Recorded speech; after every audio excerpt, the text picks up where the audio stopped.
faktor komorbid yang memperberat penyakit Bapak Ibu. Contohnya apa? Nanti kita lihat. Komorbid apa sih yang bahaya? Yang selama ini ada komorbid, faktor penyerta katanya yang bisa bikin fatal. Apa aja? Ini laporannya. Next. Nah, ini dia. Kondisi penyerta yang memperburuk infeksi corona pada manusia ini sudah dirangkum oleh Satgas Covid, ya. Paling banyak adalah hipertensi, kemudian disusul dengan diabetes, kemudian penyakit jantung, penyakit ginjal, penyakit paru obstruktif kronis, dan gangguan napas lain. Saya bacakan 5-6 yang rekornya tinggi, sisanya di bawah 1%.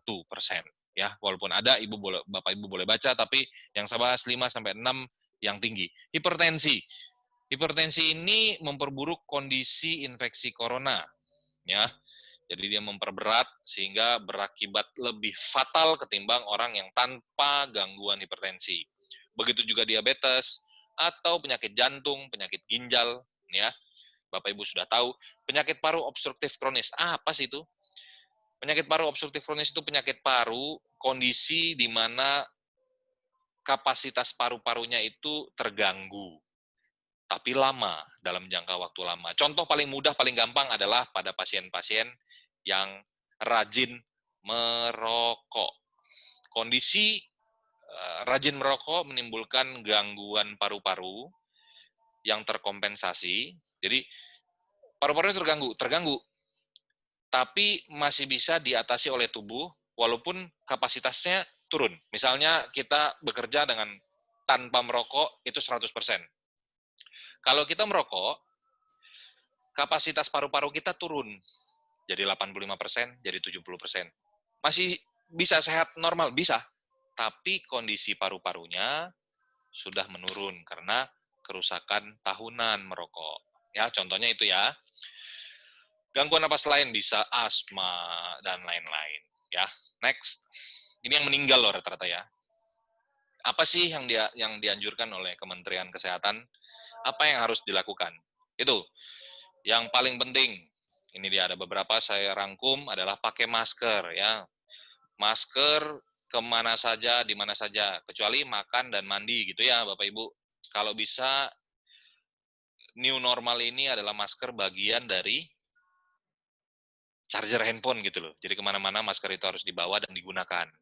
Handphone sama chargernya bisa dibawa, tapi masker lupa. Makanya supaya tetap menggunakan masker, maka pemerintah juga memberikan sanksi buat orang yang tidak menggunakan masker. Ini Bapak Ibu ya, saking gemesnya mungkin pemerintah. Jadi new normal itu memastikan Bapak Ibu selalu menggunakan masker kemanapun Bapak Ibu pergi. Yang kedua, jaga jarak, minimal 1 meter antara satu orang dengan orang yang lain. Ya harus minimal 1 meter. Seperti yang tadi saya sudah katakan bahwa kemungkinan besar ada transmisi kalau kurang dari 1 meter. Hindari kontak langsung seperti bersalaman, cium pipi kanan kiri, ini udah zaman lama. Zaman sekarang kita cukup namaste kata orangnya dari jauh. Selamat pagi, selamat sore, selamat siang, gitu. Cukup. Ya, hindari kerumunan dan pertemuan berkelompok. Ya, ini memang. Jadi, kalau bertemu berkelompok banyak-banyak, kita tidak tahu siapa yang saat ini sedang sakit. Sehingga kalau misalnya kumpul-kumpul, rapat-rapat, takutnya semua ikutan sakit. Kan banyak juga yang sakit tapi tanpa gejala, seperti Bapak Ibu tahu. Nah, untuk mengurangi risiko penyebarannya, yaitu menghindari kerumunan. Ya, bukan tidak boleh, tapi dihindari kerumunan. Ya, kalau bisa tidak penting, tidak usah berkerumun. Ya, atau pertemuan berkelompok. Kalau memang tidak penting-penting sekali, lebih baik nggak usah. Gitu ya. Kayak kongko-kongko, kumpul-kumpul kompak bareng bersama nanti aja setelah coronanya selesai menginfeksi, boleh deh. Kalau sekarang coba dihindari dulu biar nggak terlalu banyak yang positif saban harinya ya. Kalau nggak sehat, jalankan isolasi mandiri di rumah. Biasanya sih kalau misalnya lagi sakit, ada keluhan, itu datang dulu ke puskesmas atau ke dokter atau ke rumah sakit, nanti akan dicek dulu. Seandainya positif, kalau tanpa gejala dan lain-lain, atau gejala ringan sedang, anjurannya adalah dirawat di rumah cukup. Jadi bukan berarti tidak bekerja, tapi bisa bekerja dari rumah ya tetap. Tapi isolasinya mandiri jadinya ya. Kalau ada keluhan, ada gejala, ada komorbid, boleh datang ke rumah sakit nanti dinilai. Ikuti panduan resmi. Nah, ini paling penting sebenarnya. Ikuti panduan resmi dan perkembangan informasi dari website resmi pemerintah. Jangan ikut tertipu karena banyak sekali dari media sosial terutama yang kurang tepat atau tidak resmi informasinya, sehingga Bapak Ibu sendiri bingung di tengah-tengah informasi dari sana, informasi dari sini. Tidak. Ikuti panduan resmi dan perkembangan informasi boleh diakses di COVID Go ID, itu punya pemerintah langsung. Sekarang informasi sudah terbuka Bapak Ibu. Ya. Batasi penggunaan transportasi publik kecuali mendesak, karena berkumpul, balik lagi tadi, berkumpul jadi satu, atau misalkan harus menggunakan transportasi publik, ya kalau terlalu penuh, coba hindarin, gitu ya. Nanti tunggu habis ini, gitu. Ya. Ini juga cuci tangan pakai sabun dengan benar di air mengalir. Kalau bisa selalu cuci tangan pakai sabun dengan air mengalir 6 langkah, 8 langkah, 60 detik, ya. Kalau tidak bisa, lagi dalam perjalanan, bisa gunakan hand sanitizer. Tapi yang utama adalah cuci tangan dengan benar dan dengan sabun, ya. Next. Nih, banyak edukasi dari Kementerian Kesehatan. Pakai masker, bukan hanya untuk yang sakit saja, tapi yang sehat juga gunakan. Ya, bukan hanya keluar rumah saja, tapi di dalam rumah juga diusulkan. Ya, temen ini, udahlah buka aja. Nggak kedengeran dok kalau ngomong pakai masker. Enggak. Sekarang harus tetap gunakan masker walaupun di mana Bapak Ibu berada. Ya, kita enggak tahu. Pikiran kita bukan orang lain yang menginfeksi kita. Pikiran positif kita adalah kita yang enggak tahu bakal menginfeksi orang lain. Sehingga tetap gunakan proteksi yang maksimal. Ya, apalagi di rumah kita tahu keluarga kita banyak dalam rumah. Ya, yang kedua menjaga jarak. Ini penting. Tadi udah dikasih tahu minimal 1 meter kalau boleh lebih. Ya, kira-kira 1,5 meter kan masih cukup loh untuk ngobrol. Ya, tidak bersalaman itu, ya, tidak kumpul-kumpul. Next. Nah, itu ya. Jangan berpelukan dulu, walaupun udah kangen lama nih, 40 tahun tidak bertemu, ya nggak usah. Namaste aja cukup, ya. Kemudian, ini anjuran dari WHO. Hindari 3 tempat ini. Waspada tempat ramai, penuh orang yang berdekatan. Mungkin di pasar, atau mungkin di tempat-tempat keramaian. Coba dihindari kalau memang nggak penting, nggak usah dulu, ya. Kecuali kepepet banget, dengan pertimbangan juga tuh ya. Yang kedua, tempat yang sempit. Nah, ini beberapa kali memang kita dianjurkan untuk tidak berkumpul, kemudian berkumpulnya di tempat yang sempit. Jadi gini, tempat yang ramai, hindari. Nggak taunya kita pergi ke tempat yang ramai, ternyata tempat yang ramai ini sempit lagi. Contohnya di mana tuh? Mungkin di restoran, di kafe, ya tempat yang berkumpul yang sempit gitu ya. Kalau luas, bukan kafe, mungkin lapangan bola gitu ya. Tempat yang sempit itu misalnya kafe atau restoran, sudah sempit, ruangannya terbatas, tertutup, ventilasinya buruk. Nah itu dia. Ya, itu udah campur aduk, udah ramai, sempit, ventilasi kurang. Wah, cocok banget. Ya, itu resikonya 3 kali lebih buruk, lebih bahaya. Next. Nah, ini dia. Kalau seandainya Bapak Ibu dianjurkan untuk isolasi mandiri, artinya isolasi di rumah, bukan isolasi di Taman Ria, atau di Dufan, atau di Puncak, jalan-jalan beramai-ramai. Bukan. Isolasi mandiri artinya Bapak Ibu tinggal di rumah, diam, terpisah dari keluarga yang lain. Ya, jangan pergi bekerja atau ke ruangan publik umum. Gunakan kamar terpisah, pakai masker, jaga jarak minimal 1 meter dengan anggota keluarga lain. Ya, lakukan kalau boleh, kalau bisa isolasi di rumah, lakukan pengukuran suhu ya di rumah supaya tahu suhunya berapa, naik 38, nanti minum obatnya dicatat buat kepentingan sendiri. Hindari pemakaian bersama peralatan makan dan perlengkapan mandi. Ya, peralatan makan dan perlengkapan mandinya dipisah dulu selama positif, karena takutnya infeksius, malah bisa menginfeksi anggota keluarga lain. Ya, terapkan perilaku hidup bersih dan sehat, PHBS namanya Bapak Ibu, dengan mengkonsumsi makanan bergizi, cuci tangan rutin, itu nggak capek-capeknya diingatkan terus cuci tangan dengan sabun, air mengalir, etika batuk dan bersin, tutup, pakai masker, kalau nggak pakai masker, tutup mulutnya, atau menggunakan lipat siku. Berada di ruang terbuka dan berjemur di bawah sinar matahari setiap pagi. Ini bukan membunuh virus corona. Ini gunanya untuk merangsang daya tahan tubuh kita melalui pemecahan vitamin D. Vitamin D yang ada di bawah kulit tubuh Bapak Ibu itu bisa aktif kalau terkena sinar matahari, ya. Jangan salah nanti kata dokter Bintang, harus berjemur supaya virus coronanya mati. Sampai sore, dari pagi sampai sore. Lupa diangkat, gosong. Ya, jangan. Jaga kebersihan rumah dengan cairan desinfektan. Nah, jadi kalau isolasi mandiri, tinggal di dalam kamar, inilah waktunya bersih-bersih Bapak Ibu. Bersihkan kamar yang selama ini tidak sempat, berantakan, dan lain-lain. Nah, bersihkan sendiri ya. Hubungi segera fasilitas pelayanan kesehatan jika sakit memburuk, contohnya sesak nafas. Jangan diam aja, kata dokter Bintang, di rumah aja isolasi. Bukan.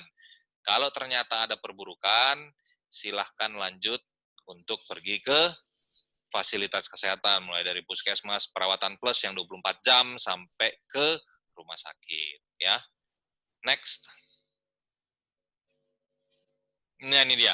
Etika-etika saat kita mau berangkat kerja, atau dari tempat kerja. Jadi pastikan dalam kondisi sehat. Kalau tidak sehat, lebih baik tidak usah berangkat kerja, ya.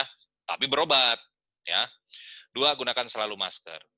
3, dalam menggunakan transportasi umum, maka harus memperhatikan itu. Tetap jaga jarak, kurangi menyentuh barang-barang fasilitas umum, ya. Jadi, kalau dulu selamitan segala macam dipegangin, dipencet-pencet, sekarang enggak, diem, tangan dilipat, jangan pegang apa-apa. Kalau memang nggak penting, nggak usah pegang. Tapi kalau memang harus memegang, contohnya adalah gantungan atau dalam rangka mempertahankan posisi tubuh, silakan pegang. Tapi setelah itu mungkin gunakan hand sanitizer atau cuci tangannya. Ya, kalau menggunakan online transportasi, bawalah helm sendiri, masker sendiri, dan head cap sendiri. Ya, ini upayakan membayar non tunai. Oke, mungkin kita akan perhatikan karena tadi di kertas bisa bertahan hingga berapa hari? 5. Ya. Cuci tangan pakai sabun dengan air mengalir, ada tata caranya, bisa dilihat. 6 langkah mencuci tangan selama 60 detik minimal. 60 menit kelamaan ya Bapak Ibu ya, mengkerut semua. Next. Ini dia, ya, di rumah saja ya. Harus ingat, kalau di rumah bukan berarti tiduran, ya. Next. Nah, ini protokol kesehatan bagi pekerja, karyawan, ya. Jadi, pekerja atau karyawan yang memang harus bekerja, ya ini dalam rangka mungkin PSBB, tapi kita lihat nanti bagaimana perkembangannya, ya kita lihatlah gimana. Tapi kalau misalnya seandainya pun berangkat bekerja, protokolnya ada, ya pakai masker dari dan ke rumah, di tempat kerja harus hindari menyentuh bagian wajah. Jadi kalau misalnya sering maskernya melorot-melorot, artinya itu kurang kuat, harus pas, ya. Itu ada caranya menggunakan masker yang benar adalah itu yang saya lihat di layar Bapak Ibu sebelah kanan, ya. Gambar atas pertama itu batang hidungnya tidak tertutup, kemungkinan besar ada celah, maka akan bisa masuk dan keluar. Yang kedua sebelahnya, apalagi yang tertutup hanya mata dan hidung. Nah, ini juga agak-agak lucu ya, menggunakan mata dan hidung tertutup tapi mulut terbuka. Yang ketiga, yang di bawah itu, yang tertutup hanya mulutnya saja, mungkin Bapak Ibu bisa lihat ini sering ditemukan. Jadi dia tutup mulutnya saja, tapi hidungnya tetap terbuka. Nah, ini resiko. Resikonya adalah menghirup si virus atau mengeluarkan virus ke orang lain. Apalagi yang paling bawah kanan. Nah, ini ditelan bulat-bulat namanya. Mulut tidak tertutup, hidung tidak tertutup. Jadi apa yang dimaskerin? Jenggot. Nah, itulah kira-kira ya. Terus Tidak berkerumunan di tempat kerja, ya kalau bisa yang dulunya ngobrol-ngobrol, cicat dengan teman kerja gitu ya. Jangan dulu lah, ya. Agak-agak berjarak 1 meter, ya, cuci tangan, pakai sabun, setiba di tempat kerja, atau mau pulang. Kalau seandainya pulang dari tempat kerja, itu, tiba di rumah langsung mandi, cuci baju atau masker yang dicuci, kalau masker kain. Kalau yang maskernya disposal langsung buang. Ya, ingat-ingat, itu bukan hanya untuk pekerja ya sebenarnya. Kalau misalnya kita keluar rumah menggunakan baju apa, begitu kita kembali ke rumah, tolong langsung diganti. Ya, makanya kalau nggak penting, nggak usah keluar. Gitu ya. Next.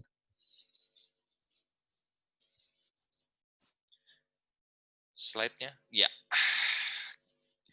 Nah, ini. Bagaimana cara kita menjaga kesehatan tubuh kita? Itu. Dianjurkan adalah makan dengan menu gizi yang seimbang.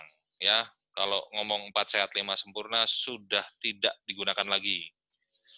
Itu sudah kuno, zaman bapakku, gitu kira-kira ya. Kalau yang sekarang adalah makanan pokoknya harus serta dengan lauk pauk, buah-buahan, dan sayuran. Ya, itu yang seimbang. Olahraga, bolehkah olahraga kalau di saat corona ini? Boleh. Pilihlah olahraga yang baik, yang sesuai dengan usia kita. Apakah usia 60 masih disuruh badminton? Ya salah. Ya, bisa mungkin dengan jalan santai, jogging. Dilakukan dengan benar, ya, aman, mudah, sesuai dengan kondisi fisik. Nah, terus teratur. Jadi perlu dilakukan secara teratur. Kalau minggu ini hari Jumat, minggu depan enggak, minggu depannya lagi olahraga, itu enggak teratur namanya. Hasilnya enggak optimal. Ya. Terus terukur. Jadi sebelum mulai ukur nadinya. Siapa yang nggak bisa ukur nadinya dalam 1 menit? Ayo. Bisa kok, Rabah hitung sendiri. Itu ya, bisa di leher, bisa di pergelangan tangan. Hitung dalam 1 menit, catat, ya. Terus setelah olahraga catat, ya. Gunanya untuk mengetahui apakah cocok olahraganya atau tidak, ya. Tuh, makan buah dan sayur setiap hari. Nah, buat yang tidak suka buah dan sayur selama berpuluh-puluh tahun, mohon maaf, saya harus menginfokan, mulailah mengunyah buah dan sayur sekarang, karena mengandung vitamin A, B, C, D, E, K, B12. Ya, next. Nah, ini dia. Kenapa di tempat kerja sekarang diusulkan untuk mengurangi bicara? Kenapa? Karena sekali bicara dalam 5 menit itu keluar 1.000 droplet, Bapak Ibu. Sehingga kalau misalkan tidak perlu sekali, tidak perlu bicara. Apalagi kalau bekerjanya sedikit, bicara terus panjang hari, itu bertebaran semua itu dropletnya, Bapak Ibu. Ya, apalagi batuk. Kalau batuk itu kira-kira sekali batuk itu 3.000 droplet keluar. Dan yang paling signifikan banyak adalah bersin. Sekali acu itu 40.000 droplet keluar. Ya. Next.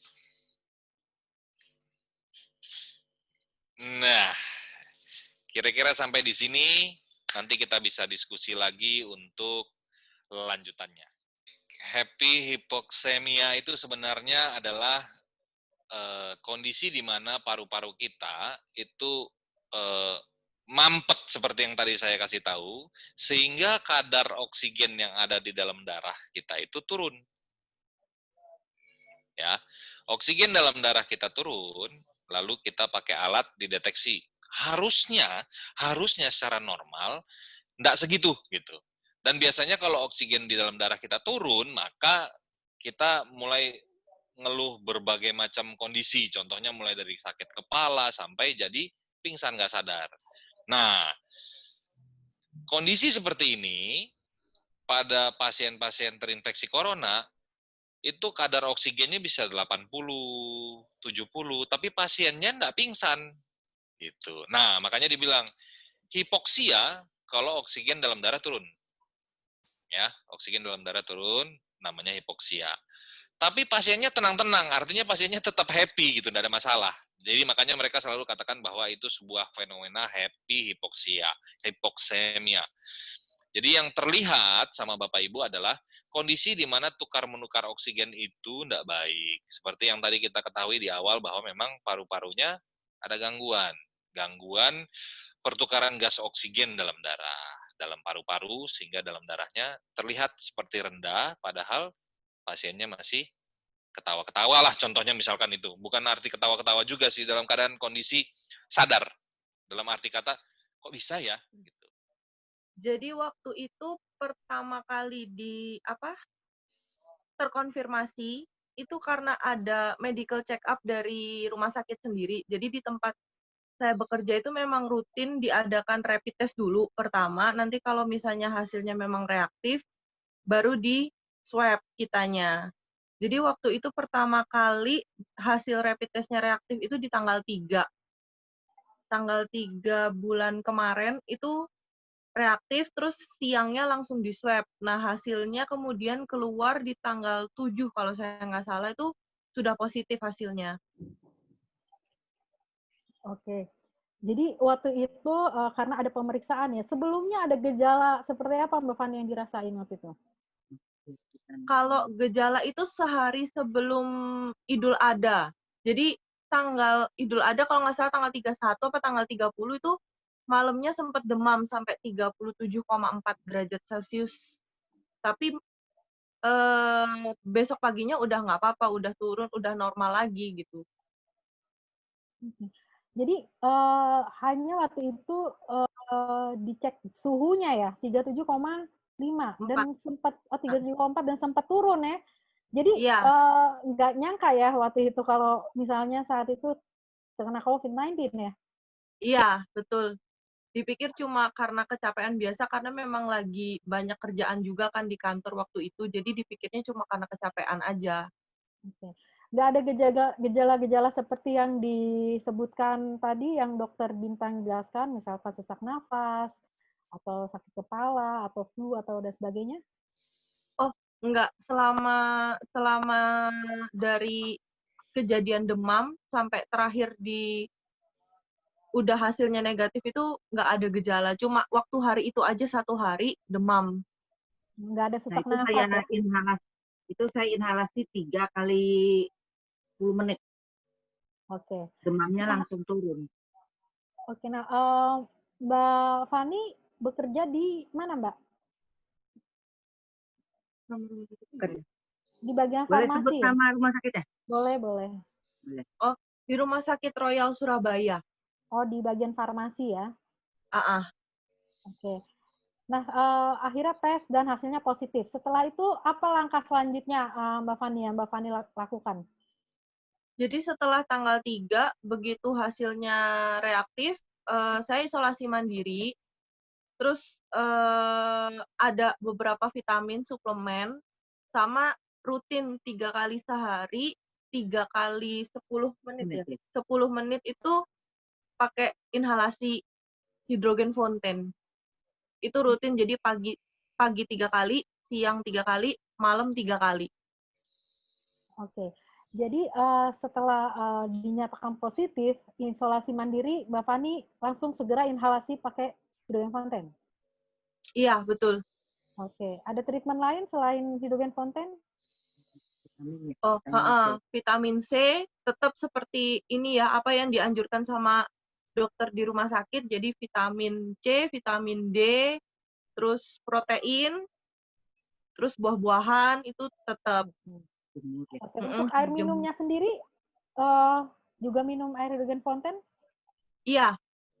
Jadi setelah rapidnya reaktif itu sudah kan kalau misalnya sehari-hari kadang mungkin kalau di kantor kadang kalau nggak sempet minum airnya kadang-kadang biasa gitu kan, cuma langsung air. Tapi setelah yang reaktif itu memang sudah nggak pernah lagi air biasa gitu loh, selalu dari air hidrogen fonten. Oke.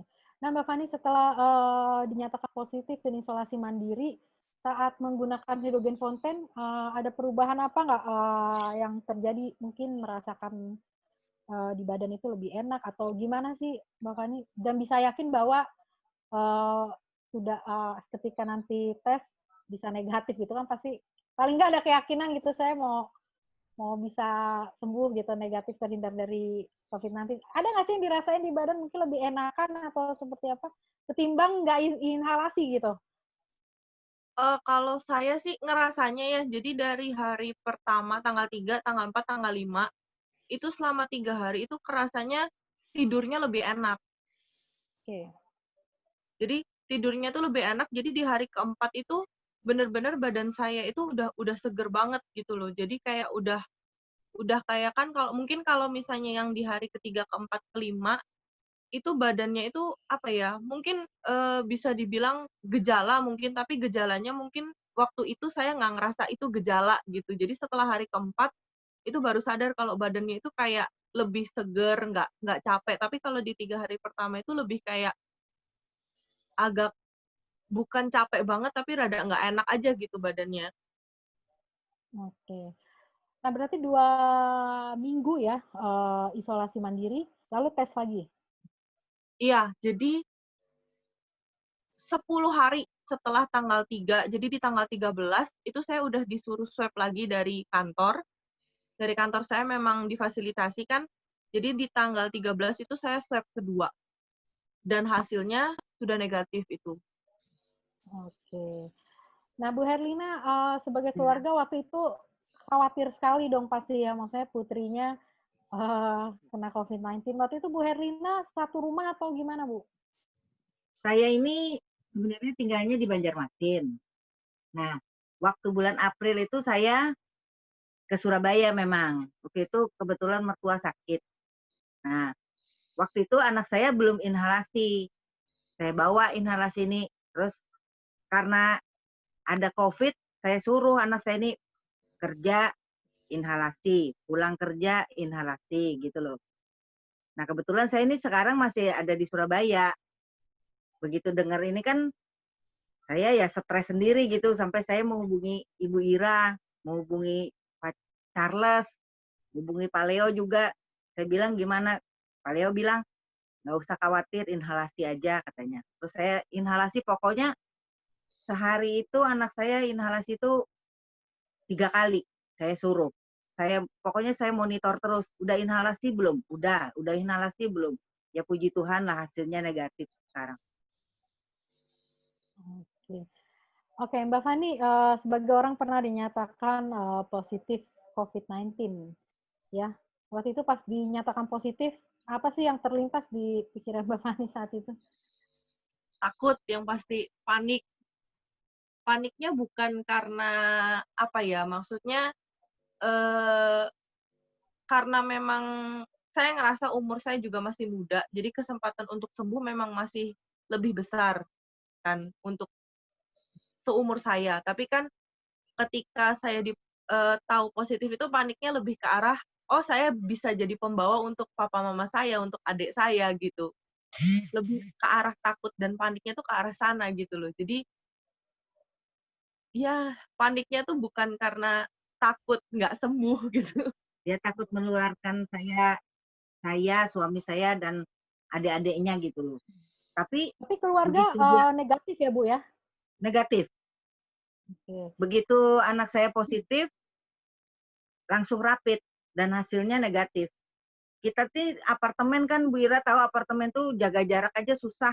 Mhm, Jadi adiknya juga di swab negatif. mhm. Oke, Mbak Fani sempat bertanya-tanya nggak sih, ya namanya kita kena COVID-19, ini saya ketularannya dari mana gitu, sempat nggak bertanya-tanya seperti ini? Sebenarnya sih Sempat sempat mengira juga nggak sih? kalau mengira sih enggak sebenarnya, tapi kalau dibilang mikir kenapa kok bisa ketularan kayak gitu, soalnya menurut saya sih saya nggak bisa menghindar ya, karena memang lingkungan kerja juga udaranya udah negatif sendiri gitu loh. Maksudnya apalagi ketika kan, saya itu adalah untuk suplai keperluan teman-teman termasuk dengan APD yang ada di rumah sakit ya, itu, kebetulan menjadi tanggung jawab saya. Jadi untuk memenuhi kebutuhan-kebutuhan rawat darurat atau rawat inap, termasuk ICU sampai unit hemodialisa sendiri tuh, kadang saya harus turun tangan untuk masuk sendiri ke ruangan-ruangan tersebut gitu loh. Dan memang beberapa kali ketika saya posisi dengan APD, alat pelindung diri yang standar, misalnya cuma masker, tutup kepala, dan sarung tangan, kadang memang kan ada beberapa pasien itu yang memang datang dengan keluhannya tuh nggak jelas. Jadi kadang itu memang kita masih, oh orang ini kira-kira COVID apa enggak gitu kan. Jadi kadang-kadang mungkin saya di dalam situ mungkin ada pasien yang belum terkonfirmasi, tapi dia masih di sana kayak gitu. Jadi mungkin banyak faktor sih memang gitu. Kalau untuk pelindung diri yang di rumah sakit sendiri kan kita sudah punya standar sendiri ya. Jadi mungkin sayanya mungkin lebih memperhatikan ke arah apa yang saya bawa, mungkin dari barang-barang kayak gitu sih. Mungkin kemarin mungkin juga saya mungkin teledor dengan barang-barang yang saya bawa itu kan juga bisa gitu. Tapi kalau misalnya sekarang sampai detik ini pun saya masih inhalasi masih sama 3 kali sehari, 3 kali 10. Inilah fenomena kita. Jadi bahkan beberapa kali kita dapatnya dari screening seperti tadi. Jadi kalau untuk petugas kesehatan memang kita di rumah sakit ada screeningnya per minggu atau per 2 minggu kita lakukan screening. Lah kalau misalkan buat masyarakat nggak ada screening, Bu.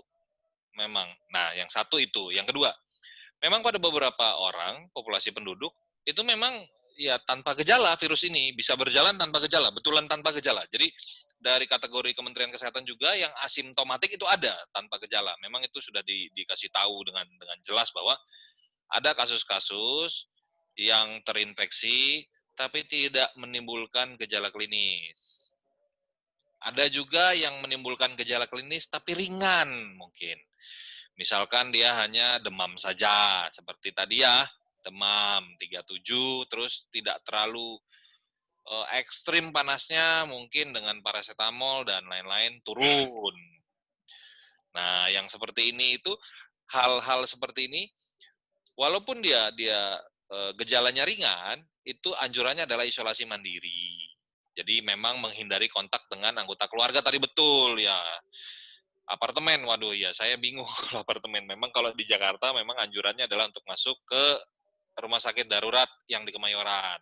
Ya, di situ memang kita masukkan orang-orang yang memang tidak memungkinkan untuk dilakukan isolasi mandiri di rumah. Contohnya ya tadi, contohnya apartemen atau memang mungkin kamarnya banyak tapi anggota keluarga yang sementara work from home atau PSBB dan lain-lain kumpul semua dalam rumah itu tidak mungkin. Jadi memang diusulkan untuk isolasi mandiri di luar. Tapi yang jelas bahwa fenomena inilah yang memang terjadi sehingga anjurannya ke Bapak Ibu tetap ikuti protokol new normal. Ah, karena nggak ada gejala, lu demam nggak? Nggak ada demam. Batuk pilek nggak? Nggak. Oke, buka masker. Bukan, tetap aja ngobrolnya dengan masker. Kalau perlu, bukannya saya di-endorse ya, tapi WhatsApp itu bisa sampai lebih dari 50 orang untuk video call. Kenapa tidak menggunakan itu saja? Ketimbang untuk kumpul-kumpul, ketemu, dan lain-lain. Ya, sudah. Kalau tidak perlu, tidak usah berkumpul. Kita betul-betul memang kita harus putus rantai penularannya. Ya, jadi memang itu yang penting, Ibu Ira. Kalau sudah terinfeksi, tahu diri, sadar diri, batasi kontak dengan yang lain. Ya, sebelum terinfeksi, perhatikan betul protokol new normal yang sudah diinformasikan pemerintah atau dari kita atau dari siapapun, ya. Kenapa sih kita bisa gunakan hidrogen untuk pasien-pasien corona terkonfirmasi? Next, ada tadi di belakang.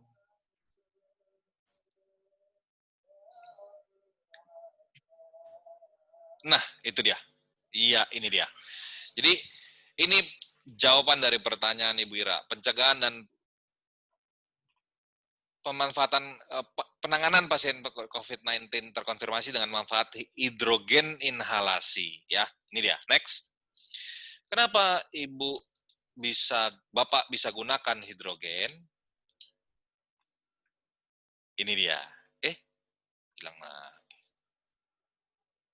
Oke. Jadi, bagaimana cara kerja hidrogen pada tubuh manusia sebenarnya sih? Nah, jadi hidrogen yang diminum, yang dimasukkan ke dalam tubuh Bapak Ibu dari alat tumbler ini sebenarnya adalah hydrogen generated binding water. Jadi air itu yang diperkaya oleh ion-ion hidrogen yang terikat dengan air itu akan dikonsumsi. Ingat ya, hidrogennya adalah bukan hidrogen grading buat perusahaan, pabrik, bukan. Itu H2S. Ini hidrogen yang berikatan dengan air, sehingga dia bisa diminum atau bisa dihirup. Ya, jadi nanti bisa digunakan dengan dua cara. Nah, masuk ke dalam tubuh, maka nanti airnya akan diurai, hidrogennya akan masuk. Kalau yang dari cara diminum, maka nanti dari saluran pencernaan. Kalau yang diinhalasi, itu akan masuk langsung ke rongga paru-paru sampai ke alveoli. Ya, nanti ada mungkin kalau ini. Next. Nah, dia ngapain kalau sudah terhirup ke dalam paru-paru? Yaitu ya, menghirup gas hidrogen adalah metode terapeutik langsung. Karena masalahnya di paru-paru, ini langsung sampai ke organ paru-paru, ya. Nah, nanti dari situ akan diambil oleh permukaan alveoli dan akan masuk ke dalam pembuluh darah. Nah, kalau misalkan paru-parunya yang sementara bermasalah, next, saya kasih tunjuk slide-nya. Nah, ini ya, ini manfaat dan fungsinya hidrogen terapi. Udah banyak orang menggunakan hidrogen itu sudah banyak fungsinya untuk macam-macam. Tapi kerjanya saat di paru-paru, next, apa yang terjadi? Ini dia. Jadi saat sampai di paru-paru, hidrogen ini punya fungsi sebagai antioksidan yang mendukung detoksifikasi sel. Seandainya sel-sel di paru-paru itu sedang mengalami toksifikasi, dalam hal mungkin CO-nya tinggi, atau tidak bekerja, atau sedang bengkak, dan lain-lain, ada efek antioksidan untuk melakukan detoksifikasi sel. Jadi selnya terhidrasi, yang tadinya udah mengkerut semua, maka dia permukaan sel mitokondrial itu akan baik kembali, ya. Sehingga si sel tadi dapat bekerja lagi secara optimal seperti biasa, sehingga produksi kekebalan tubuh bisa lebih cepat, ya. Itu satu. Yang kedua, karena tadi infeksi di paru-paru, ya, next slide. Nah, karena terinfeksi tadi, namanya inflamasi. Ternyata hidrogen itu punya efek anti-inflamasi apabila digunakan dalam jumlah konsentrat yang besar, lebih baik lagi. Kalau seandainya pasien-pasien seperti ini datang ke rumah sakit, kita biasanya sebagai dokter akan memberikan obat-obat anti peradangan.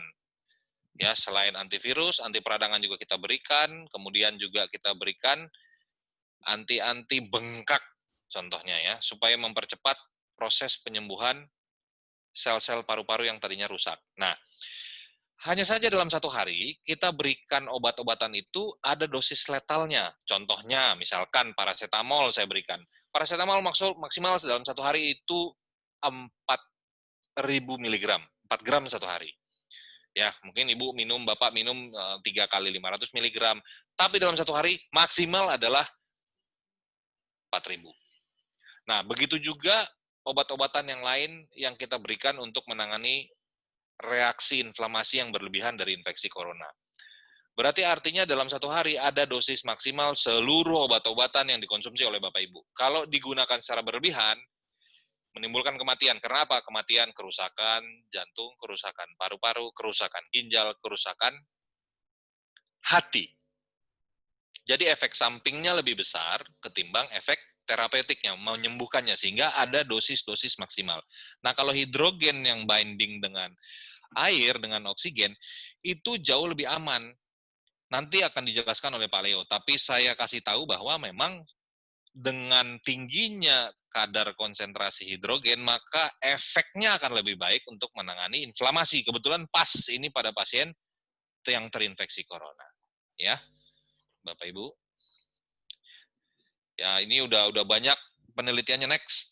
Banyak Nih, di sini juga ada jurnal Reactive Oxygen Species dalam Institut Penelitian ResearchGate, nanti bisa dilihat ya, potensi hidrogen sebagai terapi pembantu penanganan COVID-19. Jadi, obat-obatan yang terbatas itu Bapak Ibu tetap minum, lalu dikombin dengan penggunaan hidrogen fonten ini. Dengan penggunaan hidrogen dosis tinggi, itu mempercepat reaksi penyembuhannya. Next, bisa kita lihat ya. Nih, ya, inhalasi hidrogen berpotensi sebagai agen pencegahan dan strategi yang efektif untuk pengobatan pneumonia, radang paru-paru. Itu radang paru-paru, bukan karena corona saja, karena TBC, karena pneumonia yang lain. Pokoknya semua jenis peradangan pada paru-paru yang membutuhkan antiinflamasi tinggi, hidrogen sebagai potensi pencegahan dan strategi efektif. Ingat ya.